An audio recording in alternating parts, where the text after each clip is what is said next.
ఆయన ఒరిజినల్ కాంగ్రెస్ కాదు, కానీ అధికారాన్ని హస్తగతం చేసుకున్నారు. 3 రంగుల జెండాను తెలంగాణలో ఎగరవేశారు. గులాబీ కోటను కూల్చి కాంగ్రెస్ జెండాను రెపరెపలాడించారు.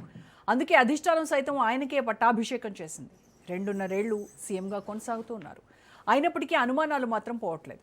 మనోడే అనుకునే లోపే ఏదో ఒక ట్విస్ట్ సందేహాలు కలిగిస్తోంది.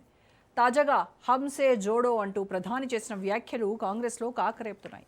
గతంలో స్కూలింగ్, కాలేజ్ డేస్, జాబ్పై చేసినటువంటి వ్యాఖ్యలు ఆయన కొంపముంచుతున్నాయట. అందుకే అధిష్టానం ఆచితూచి అడుగులు వేస్తుందట. నిన్నటి వరకు ఆయన ఏం చెప్పినా ఓకే అంటూ గ్రీన్ సిగ్నల్ ఇచ్చిన హస్తం పెద్దలు ఇప్పుడు రెడ్ సిగ్నల్ వేస్తున్నారట. చూద్దాం చేద్దాం అంటున్నారట. తాజాగా ఢిల్లీ నుంచి పిలుపు ఆయన టీంలో ఉత్కంఠ రేపుతోంది. హైకమాండ్ కంట్రోల్పై ఇవాల్టి స్పెషల్ డిబేట్. తెలంగాణ రాజకీయాల్లో సీఎం ఢిల్లీ టూర్ హాట్ టాపిక్గా మారింది. మరోసారి రేవంత్ రెడ్డి హస్తినకు వెళ్లనున్నారు. శనివారం పార్టీ అంతర్గత వ్యవహారాలతో పాటు మంత్రివర్గ విస్తరణ అంశంపై అధిష్టానంతో చర్చలు జరిపే అవకాశం ఉంది. కొద్ది రోజులుగా కేరళం సీఎం అభ్యర్థి ఎంపికపై ఏఐసీసీ సమాలోచనలు చేసింది. ఎట్టకేలకు వీడి సతీషన్ను ముఖ్యమంత్రిగా ఎంపిక చేసింది. దీంతో ఢిల్లీ కాంగ్రెస్ పెద్దల నజర్ తెలంగాణపై పడింది. హాఫ్ టర్మ్ పాలన పూర్తవడంతో అటు ప్రభుత్వము ఇటు పార్టీ వ్యవస్థలో మార్పులపై అధిష్టానం దృష్టి సారించినట్లు సమాచారం.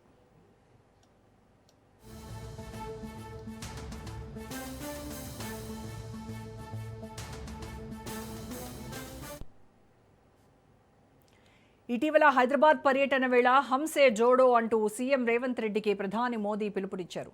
దీంతో ఒక్కసారిగా హస్తం శ్రేణుల్లో అలజడి మొదలైంది. తెలంగాణ రాజకీయాల్లో తెర వెనక ఏదో జరుగుతోందన్న చర్చ మొదలైంది. రేవంత్ ప్రత్యర్థులైతే బడేబాయ్ చోటేబాయ్ అంటూ సెటైర్లు సంధించారు. ఏఐసీసీ పెద్దల్లోనూ అనుమానాలు వ్యక్తమైనట్టు ఊహాగానాలు వినిపిస్తున్నాయి.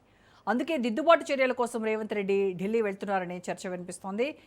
మోదీతో సన్నిహితంగా ఉండటంతో ప్రజల్లో రాంగ్ సిగ్నల్స్ వెళ్తున్నాయి అనేది కొందరి వాదన. అందుకే ఆఖరి నిమిషంలో రేవంత్ నిర్ణయానికి బ్రేకులు పడ్డాయట. కేరళ ముఖ్యమంత్రిగా కేసీ వేణుగోపాల్ కోసం అనుముల రేవంత్ రెడ్డి విశ్వ ప్రయత్నాలు చేశారు. కానీ తెలంగాణ సీఎం నిర్ణయాన్ని పట్టించుకోకుండా సతీశన్ వైపే ఖర్గే, రాహుల్ మొగ్గు చూపారు.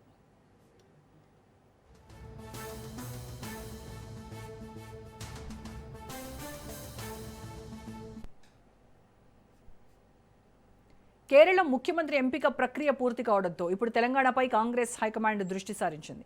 సామాజిక సమీకరణల ఆధారంగా కేబినెట్ పునర్వ్యవస్థీకరణ చేపట్టే అవకాశాలు కనిపిస్తున్నాయి. ఎస్టీల్లోని లంబాడీ సామాజిక వర్గానికి మంత్రి పదవుల్లో ప్రాధాన్యం కల్పించే దిశగా చర్చలు జరుగుతున్నట్టు సమాచారం. అలాగే మంత్రివర్గ ప్రక్షాళన లీకులు మంత్రుల్లో టెన్షన్ పుట్టిస్తున్నాయి. ఎవరిని తప్పిస్తారు, ఎవరికి పదోన్నతి దక్కుతుంది, ఎవరి శాఖలు మారతాయి అనే అంశాలపై ఉత్కంఠ నెలకొంది. ఇప్పటికే కొందరు మంత్రుల పనితీరుపై హస్తిన పెద్దలకు నివేదికలు వెళ్లినట్టు తెలుస్తోంది. సామాజిక సమీకరణలు, ప్రాంతీయ సమతౌల్యాన్ని దృష్టిలో పెట్టుకుని కొత్త ముఖాలకు అవకాశం ఇవ్వొచ్చు అన్న టాక్ వినిపిస్తోంది.